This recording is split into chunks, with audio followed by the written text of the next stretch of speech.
Maayong hapon mga kabombo, karon live and direct kita sa Barangay Mamaligo kung sa din isa ka dalagita ang nasapuan patay kag karon makaupod naton. Bel na lang kay Kag makaupod naton si Bel kung sa diin isa man sila sa mga nakakita kaina sang nasapuan nga patay. Ma'am Bel, maayong hapon sa imo kag ano ning senaryo kaina sang aga pagkita nyo. Ano, Bel? nagtrabaho naman ma'am mga siguro alas 7.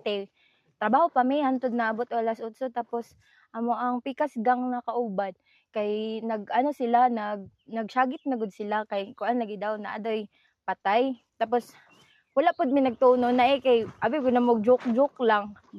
Tapos paglingi na mo kay nanaga na mo sila paggawas mo tong gitawag na mong team leader kay naday lagi patay para matawag gud kung kuan kung unsa gid ang unsa na babae ba laki. Tapos mo to na siya nakita dira ang babae daw. Tapos naalaan pa kay manika kay kuan daw manikin lang daw lagi nya. Nagunitan pagid sa nagunitan kay wala pud lagi gituyo kay nahandwiding nang hag sagbot. Mo to ma'am tapos Unsa yung trabaho diri sa kuan ma'am? Paano Kuan. niyo nakitaan nga naay kuan dito? manghilamon ma'am. So kada ano sang pinya kada kanto Oo, kuanan gyud ginalimpyuhan taga kanal. Di kaina ma'am sa nga nakita siya, ano ang inyong reaksyon nga Siyempre ma'am nahadlok may ma'am kay patay na gud na unya. Kisa may di mahadlok kung patay mo makita dira pag gusto nga sa pinyahan gilabay. Mo tong nagkuan na mi kay wala na mo giduula ay giduol lang na mo pero wala na mo gigunitan pero tong mga nauna nagunitan gid nilang sinina kay una man nila gunitan sinina nya wa man sila dahom nga patay din tagay ato. Os didto na nagpatawag sila og kuan. Okay. Pagkakita niyo sa iya ma'am, wala siya sang saplot, may bayo ba siya upper na may ara ba siya sang pangdalom nga? Naman siya kuan ma'am na siya sinina ay blouse. O nakapanty tapos napatoy murag bra. Ay ulam gud akong nakita gayna kay wala kay kung duol. Naa siya blouse and wala nakapanty underwear lang siya. Oo, murag nakahubo na gid siya ma'am. Kay murag gi-rape ko ana. Tapos kuan nakakulob siya ma'am gitabunan siya pinya dili kini mo siya makita kay kuan nakakulob man siya.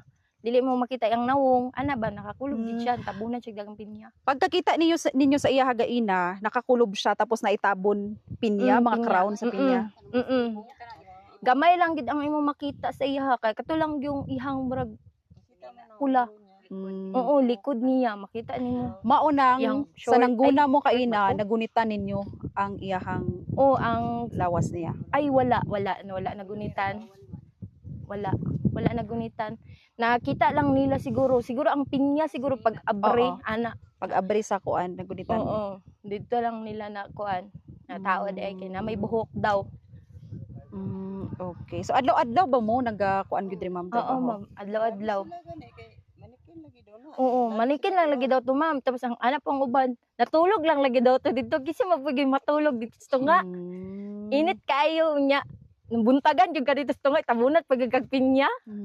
Okay. So na-confirm gid niyo. Wala man siya mga samad ma'am nakita mo sa lain na parte sa iya lawas. Pag kuan sa soko gagaina ma'am kay kuan daw. Karang gikulata siguro to siya kay daghan man siya mga samad. Asa dapit iyang mga samad ma'am sa inyong mga nakitaan? Ang ingon lang pud nila kasi nawong wala may kabalo kung giunsa to siya basta kay ang nawong daw guba. Pero naa siya mga samad ingon sa kuan mga wala ko kabalong ba ma'am ba kung nato siya mga samad except sa iyang kulata sa nawong. Okay. Sige, Ma'am Bel, madam salamat kag maayong aga sa imo. Sige.